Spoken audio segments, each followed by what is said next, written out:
Hi Jewies, here's Alexander, and right now I just came back from my local GW store, and well, as the title of the video may have suggested it already, we have a look at the new Codex of the Dark Angels. And I must say, this codex is a real beauty. For every Dark Angel player, this is like the Holy Bible.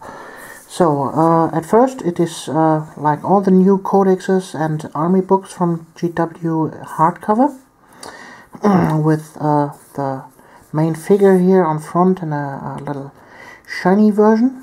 The Dark Angels logo here, the text is a little bit outside so you can feel it.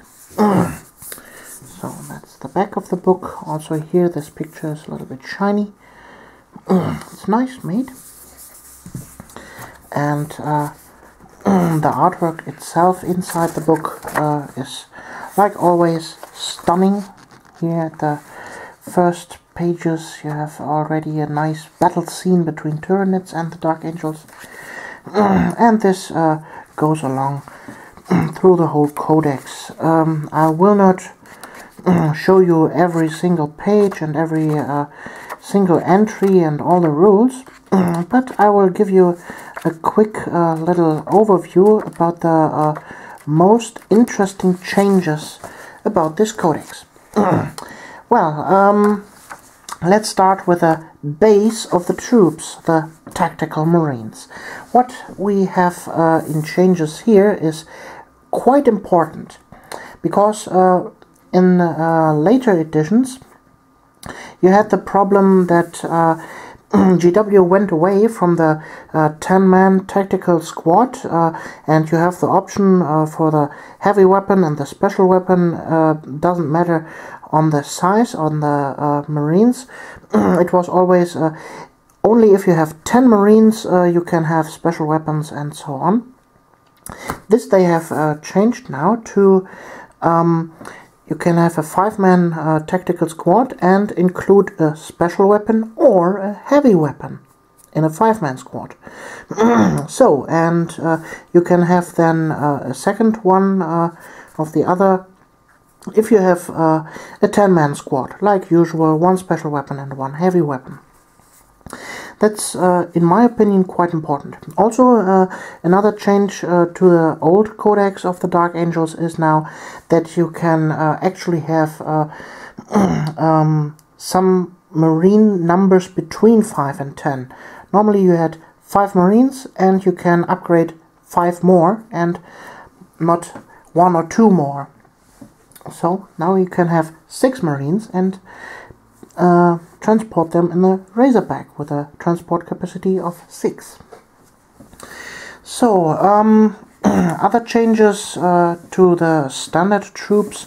The scouts are also standard in this codex, like they used to be, but nowadays you can equip them with a missile launcher with anti-aircraft missiles. That's quite nice. Previously, the only codex that had that were the Chaos Space Marines, and there the only option would be the Havoc squads.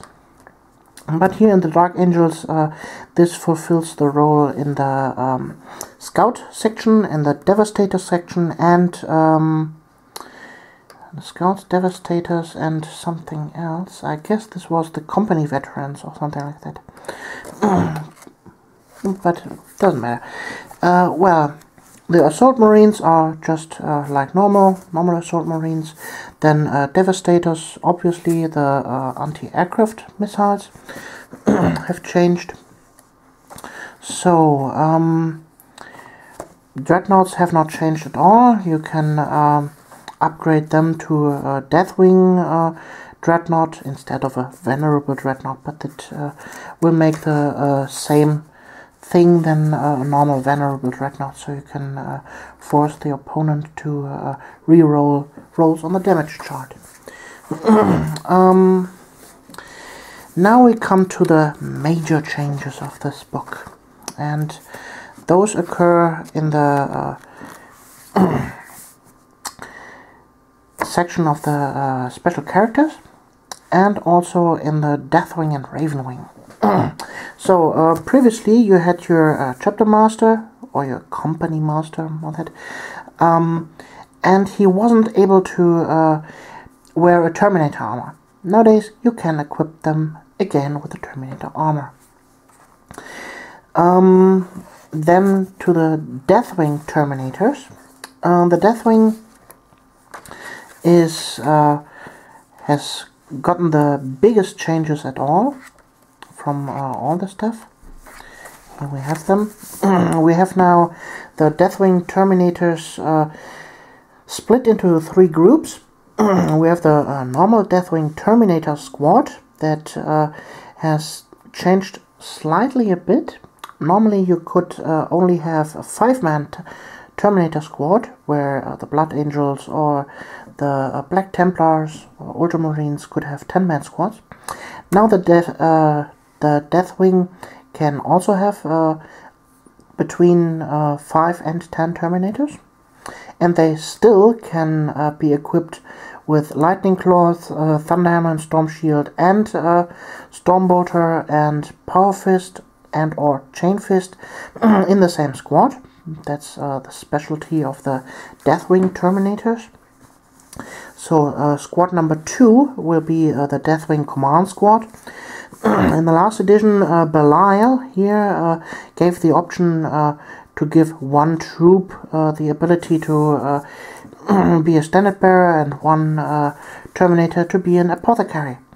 Now you have those rules directly in the Deathwing Command Squad that you can take for every HQ model in a Terminator armor. So the Interrogator Chaplains, your Librarians, your Company Masters in Terminator armor, Belial, and so on. So, most notably, the change is now that the Deathwing Terminator can wield a plasma cannon that you have obviously seen when you have not lived behind the moon. Every Terminator squad can have up to 2 plasma cannons. For each 5 Terminators you can have 1 heavy weapon, like all the other Terminator squads from the Ultramarines or Blood Angels or whatever, what have you. So this year, this model is the Terminator Champion with a Halberd of Caliban, special weapon. Rules are in this codex. So, and then you have number 3, the Deathwing Knights. The Deathwing Knights are basically normal Deathwing Terminators with a different war gear than the normal standard Terminator, and they have a 1 stat line higher in the how it is called in English, not Kampfgeschick, how good they fight in close combat. Close combat ability, don't know how it is called in English. Sorry. They have 1 more, where normal Terminator has 4, they have 5. They wield different weapons here, these maces. They are quite similar to a combi weapon. They can strike like a normal mace, a power mace, with +2 to the strength. So sorry, and with a armor penetration of 4, and you can wield them 1 time with a strength of 10, with armor penetration 2, once per game. But your whole squad has to use this ability at once. So then the Deathwing Terminators have now new special rules than they had before. In the previous codex you had your Deathwing Assault, meaning that half of your Terminator squads will deep strike in the first round of the game. Like, for example, also the drop pods do. But nowadays you can decide if you want to have your deep strike happening at the first or second turn. You have to write that down before the game. And then all your Terminators, that you have decided to do such an deep striking assault will be exactly at this time. So basically, if you have a complete Deathwing army, you could say, okay, I will deep strike completely in your first turn, and all your Terminator squads are there. Or you could say, okay, I want half of my army directly on the board, and the rest of the squads will make a deep strike, and this will be happening in the second turn. So you can do that. So that's, I think, enough about the Terminators. Nothing more special to say. Belial is like he was before. He makes your Deathwing Terminator's troops. He has some special war gear and blah blah. But notably, he has now an Iron Halo with a 4+ invulnerable save, one of his absolutely weaknesses in the previous codex. That makes him made him a lot worse than any other captain. So, also notably changed are the Ravenwing. You have now new models for them, the Dark Shroud, Landspeeder, and then you have your Black Knights here, the Ravenwing Knights, your normal Ravenwing bikes, and you have here the Dark Angel Landspeeder Vengeance that has twin-linked plasma super power cannons, plasma storm cannon, or what is called in English, don't know. This can be fired in 2 different ways, with strength 7, armor penetration 2, for both times, one with a multi-shot and one with a template. So it's a quite interesting vehicle, but to be honest, I would rather take here a Typhoon Landspeeder than this one. And yeah, the model itself is it depends on the personal taste. I personally don't like it. It's too front heavy here with this thing, but I think with a little bit conversion work you can make it doable. So the Dark Talon and the Nephilim Fighter Bomber are also both new units to the Ravenwing. They are quite powerful, let's say it that way. I won't go too deep into them, but they are like all the fighters. They come in, swoop, and boom, and everything's dead. Basically, that's what fighters do. So, other changes to the Ravenwing. Well, nowadays you can make a complete Ravenwing army if you take the Samael character as a troop, as your leader, and then Ravenwing attack bike squads will be troops choices, and the Ravenwing attack squads are also a little bit different than the Ravenwing bike squads in the normal codexes like Ultramarines. The Ravenwing, there we have it, Ravenwing attack squadron. You have 3 bikes and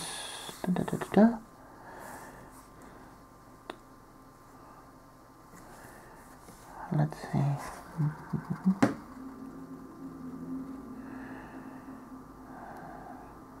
Well, basically you have a 10-man squad. You have you're starting out with 3 bikes. You can add more additional 3 bikes. Then you have 6 models actually. Then you add an attack bike, which make them 8, and then you add a Landspeeder also with 2 pilots, and that's your basic assault squad or Ravenwing squad with 10 Marines, and that's the Ravenwing attack squadron. And you can also split that in 3 bikes with a trike or attack bike and 3 bikes with a Landspeeder. So like the normal tactical Marines can also split into the normal attack squads. So also to notice is that Azrael will give the ability to use Deathwing, Terminators, and Ravenwing attack squadrons as troop choices, just like Belial or Asmodai. Samael will do. Asmodai is not. Asmodai is this here, the Interrogator Chaplain. Well, the Librarians can use now the almost the full potential of the Psi powers from the new Warhammer 40k rulebook. I believe they only can't do Biomancy, but don't nail me on that, because I just have flew over the book. I haven't studied it to its full potential. But what I've told you here are the most notable changes I have seen so far.